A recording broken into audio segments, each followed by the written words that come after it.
Hello guys! Hello Leo! Welcome dito sa aking channel, Kapalaran 888. Welcome. Alamin natin Leo kung anong messages, vibration, gabay, energy para sa inyong lahat. Alright, so please comment down below if you resonated Leo sa mga Leo na nanonood sa ngayon. And if bago ka sa channel ko, please follow. Okay, like and share.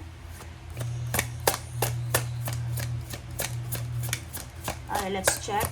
Kukuha tayo dito ng 6 cards. 6 card. 1. This is 9 of Pentacles. Leo. What else? 2 of Swords.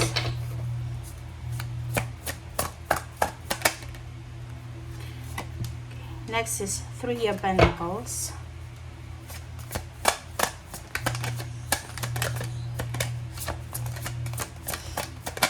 Okay. Wow. There's a victory and success. This is 6 of Wands. This is your energy. There's a 3 of Wands. Puro to fire sign. Yung dalawa. 2, 4. 1 more. Okay. And Knight of Wands. Okay, wait lang guys ha. Sinisipon kasi ako.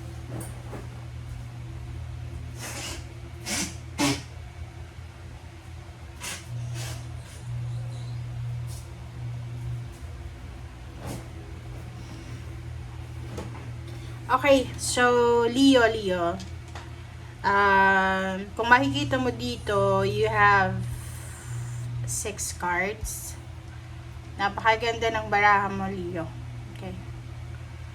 Para siyang parang hinanap mo talaga. Okay. Yung first card natin dito, this one, the 9 of Pentacles. Ang sinasabi ng barahan na to na eto talaga yung minamanifest mo. Eto yung parang gusto mong mangyari sa buhay mo. Okay?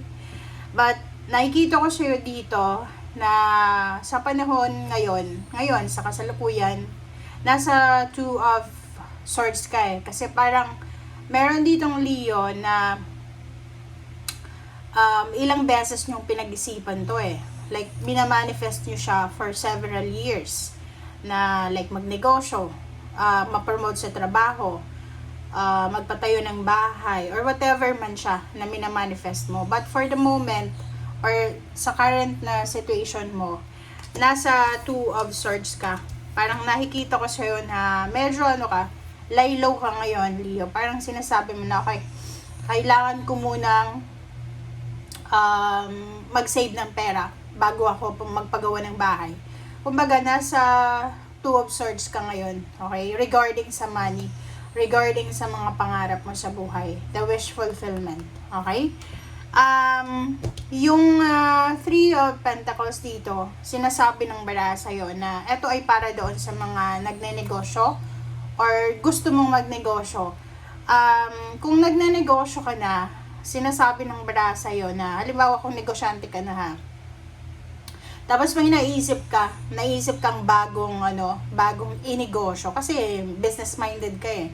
So, wag ka nang magdalawang isip. Okay, kung halimbawa na yung ininegosyo mo ngayon, yung plano mong inegosyo is, alam mo naman na uso siya sa ngayon, i-go mo na siya.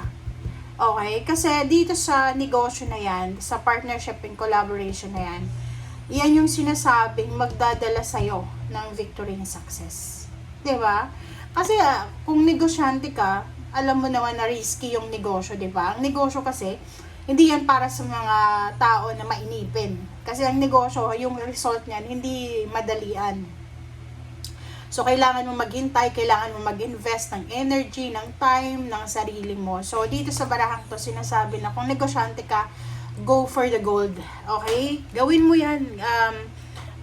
Kung ano man yan na gusto mong i-open, gusto mong magpag-collaborate, or gusto mong mag-launch ng another business or whatever man, gawin mo siya. Kasi sinasabi ng baraha sa'yo na yan yung matagal mo nang hinihintay eh. Maybe 3 years mo nang hinihintay yan.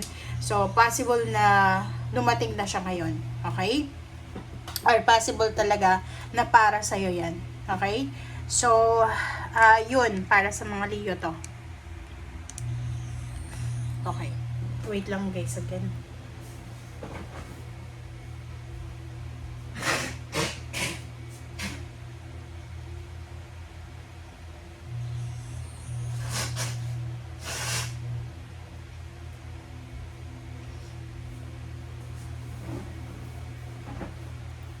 Okay, so in terms of relationship naman, kasi meron ditong Knight of Wands. Meron ditong Leo na maybe you're in a long distance relationship.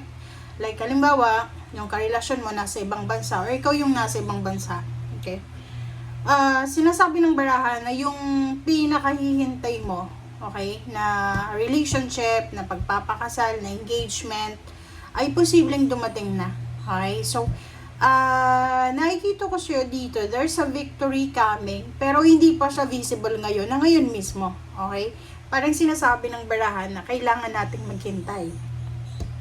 Kailangan mo yung 3 of Wands. Yung 3 of Wands is kailangan mo ng ng strong faith sa sarili mo eh.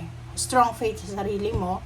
Kailangan mo rin na maghintay, maging mapasensya, huwag magpadalos-dalos habang naghihintay ka. Kasi dito, like, halimbawa, kung nasa long distance relationship ka, alam mo na yung kontrata ng person mo is 3 years or ikaw naman yung nasa ibang bansa. Kailangan mo dito na maging faithful ka. Okay? Kailangan mong faithful ka sa kanya, sa sarili mo, parang ganun. Kailangan mo magtiis. Kasi the victory is coming eh. Diba? Kahit sa negosyo man, or any collaboration, partnership na ginagawa mo siya ngayon, sinasabi ng baraha, huwag kang mag-alala kasi walang masasayang dyan eh.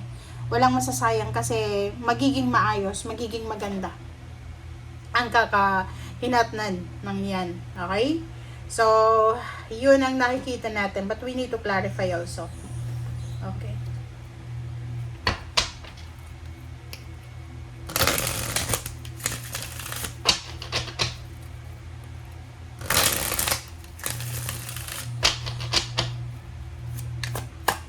Okay.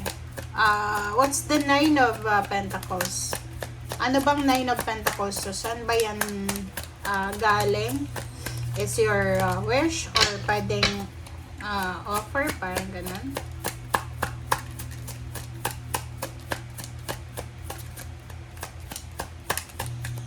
Meron din akong nakikita dito Leo na yung plano mong pagnenegosyo, siguro wala kang capital ngayon. Parang medyo naguguluhan ka kasi balak mong umutang sa bangko or sa company na pinagtatrabahuhan mo. Oh, sabi sa'yo eh, Queen of Swords. Moving forward ka na. Yung sinasabi ng baraha sa'yo dito na wag mong sayangin. Wag mong sayangin yung panahon, yung pagkakataon. Kung alam mo sa sarili mo na itong gagawin mo na to ay magdadala sa'yo ng 9 of Pentacles, which is the wish fulfillment, gawin mo na daw. Huwag mong sasayangin yung panahon sa ngayon. Okay? Yung strength mo, yung lakas mo, yung diskarte mo, i-take advantage mo yan. Kasi yan yung talaga, sabi na eh, diba? Judgment talaga. Judgment and 2 of Swords. Sinasabi ng baraha, huwag ka nang mag-procrastinate, huwag ka nang magdalawang isip. Gawin mo na siya as soon as possible. Wow! Ang galing. This is a motivation message para sa'yo. Alisin mo yung yung pagdadalawang isip. Yung hindi ka makapag-desisyon, tapos magsisisi ka. Tingnan mo. If you're planning to get married, collaboration kasi siya eh. So, kung magpaplano ka ng isang okasyon, this is family occasion, sabi ng baraha, mangyayari yan. Okay? So, nasa tamang nasa tamang direction ka. Sinasabi ng baraha sa'yo dito na if you're planning to save money para sa isang pagpapatayo ng bahay, pagbabakasyon kasama ng pamilya. Basta kung ano man yan na plano mo para sa pamilya, mangyayari daw yan. Okay? Kailangan nyo lang ng collaboration. Kailangan yung magtulungan. Okay? Page of Pentacles, oh. Sabi sa iyo ihanda mo yung sarili mo kasi kung ano man yung nagagawin mo sa ngayon, yan ay magdadala sa iyo ng sobrang salapi.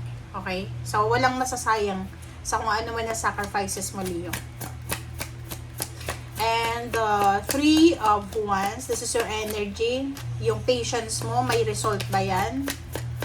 Titingnan natin. Asan siya na guys ha? Sinisipon kasi ako Oh, 'di ba?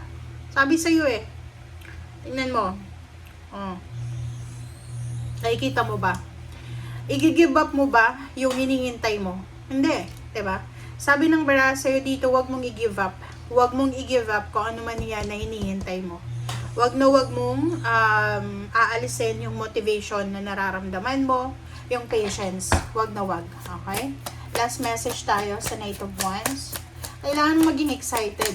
Kailangan mong maging persistent and consistent ka. Maging aggressive ka, Leo, sa approach mo ngayon.